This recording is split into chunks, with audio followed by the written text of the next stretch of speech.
ያለምንም ዘመናዊ ስቱዲዮ ያለምንም ውድ ካሜራና ምንም አይነት አዲስ ልብስ ሳይገዛ ከመቀሌ ሰፈር ተነስቶ የዓለምን የፋሽን ኢንዱስትሪ እያናወጠው ያለው ይህ ታዳጊ ስሙ ቃሉ ቡቲክ ይባላል።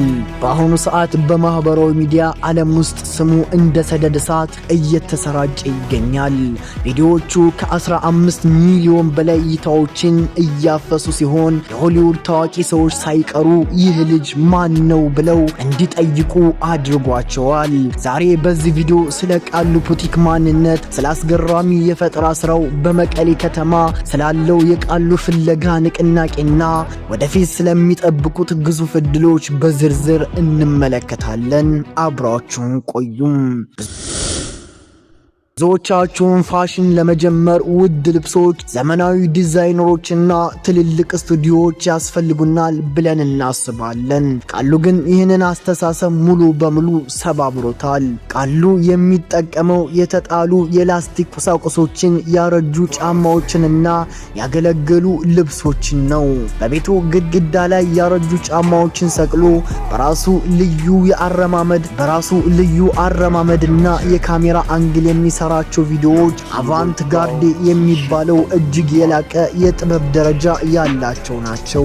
እያንዳንዱ እንቅስቃሴው፣ እያንዳንዱ የልብስ ምርጫው አንድ ትልቅ መልእክት አለው። እሱም ጥበብ የሚወሰነው ባለን ቁሳቁስ ሳይሆን በውስጣችን ባለው የፈጠራ ብቃት ነው የሚል ነው።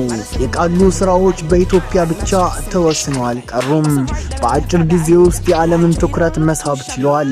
ታዋቂዋ አሜሪካዊ የአር&ኤቢ ኮከብ ሲዛ በገጹ ላይ በመገኘት አድናቆቷን ገልጻለች። የሆሊውዱ ተዋናዩ ጀደን ስሚዝ እና ዓለም አቀፍ የጫማ ብራንድ ቲምበርላንድ ሳይቀሩ የቃሉን ተሰጥኦ በአደባባይ አድንቀዋል።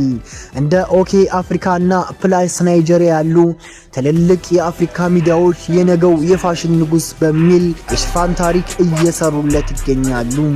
በአሁኑ ሰዓት በኢንስታግራም ገጹ ላይ ብቻ ሚሊዮን በላይ ተከታዮችን በጥቂት ቀናት ውስጥ ማፍራት ችሏል።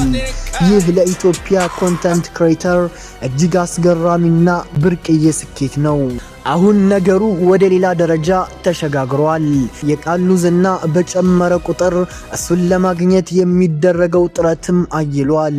በአሁኑ ሰዓት በርካታ የሀገር ውስጥ ቲክቶከሮችና የሶሻል ሚዲያ ተጽዕኖ ፈጣሪዎች ቃሉን ፍለጋ ወደ መቀሌ ከተማ አቅንተዋል። ከተማዋ ውስጥ እሱን ለማግኘት አብሮ ቪዲዮ ለመስራት ትልቅ ግርግር ተፈጥሯል። ይህ ብቻ አይደለም፣ የቃሉ የንግድ ዋጋም በከፍተኛ ሁኔታ እየናረ ይገኛል። ባለን ምንጭ መሰረት በርካታ የሀገር ውስጥ ድርጅቶች ቃሉ የእነሱ ምርት ፕሮሞት እንዲያደርግላቸው ከ100,000 እስከ 1 ሚሊዮን ብር ለማቅረብ ዝግጁ መሆናቸውን እየገለጹ ነው። ይህ ታዳጊ በአጭር ጊዜ ውስጥ የኢትዮጵያ ውድ የብራንድ አምባሳደር የመሆን አቅም እንዳለው በአጭር ጊዜ አሳይቷል።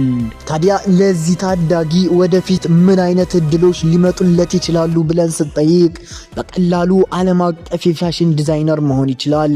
እንደ ባላንጂያግ፣ ጉጂና ሊዩስ ቮይቶን ያሉ ግዙፍ ተቋማት የሱን ዋይልድ ኢማጂኔሽን ወይም ያልተገደበ ምናብ ይፈልጉታል። ወደፊት በፓሪስ ወይም በሚላን የፋሽን ሳምንታት ላይ የቃሉን ስራዎች ብናይ ሊገርመን አይገባም። ሌላኛው ደግሞ በቀላሉ ሞዴሊንግ መሆን ይችላል። ለየት ያለ አረማመዱና ካሜራ ፊት ያለው በራስ መተማመን ለትላልቅ ብራንዶች ተመራጭ ያደርገዋል። የራሱን የልብስ ብራንድን በቀላሉ መፍጠር ይችላል። ቃሉ ቡቲክ የሚል የራሱን የፋሽን መስመር በመክፈት የዓለምን ገበያ መቀላቀል ይችላል። ይሁንና ይህንን ስኬት ዘላቂ ለማድረግ ቃሉም ቤተሰቦቹን መጠንቀቅ ያለባቸው 3 ነጥቦች አሉ። አንደኛ፣ ትክክለኛ ማኔጅመንት ያስፈልገዋል። አሁን የሚመጡለትን የ1 ሚሊዮን ብር ጥያቄዎች በስሜት ብቻ መቀበል የለበትም። የረጅም ጊዜ ዝናውንና የብራንድ ጥራቱን የሚጠብቅለት ባለሙያ ማናጀር መቅጠር ያስፈልገዋል። ሁለተኛ ደግሞ ኦሪጂናልነቱን መጠበቅ አለበት። ቃሉ የታወቀው በድህነቱ ወይም ባረጁ ጫማዎቹ ብቻ አይደለም፣ በፈጠራ ውጤቱም ጭምር ነው። ሀብትና ዝና ሲመጣ ያችን ጥሬ ተሰጥኦ እንዳያጣት መጠንቀቅ አለበት። ሶስተኛ ህጋዊ ጥበቃ፣ ስሙና የፈጠራ ስራዎችን በህግ ማስመዝገብና የቅጅ መብቱን መጠበቅ ይኖርበታል። የቃሉ ቡቲክ ታሪክ ለእያንዳንዳችን ትልቅ ትምህርት ነው። ምንም የለኝም ብለን ለምናማር ሰዎች ቃሉ በቤቱ ግድግዳ ላይ በሰቀላቸው አሮጌ ጫማዎች መልስ ሰጥቶናል። ስኬት የሚጀምረው ከእጅ ሳይሆን ከአእምሮ ነው። እኛም ለዚህ ድንቅ ኢትዮጵያዊ ወጣት መልካሙን ሁሉ እንመኛለን።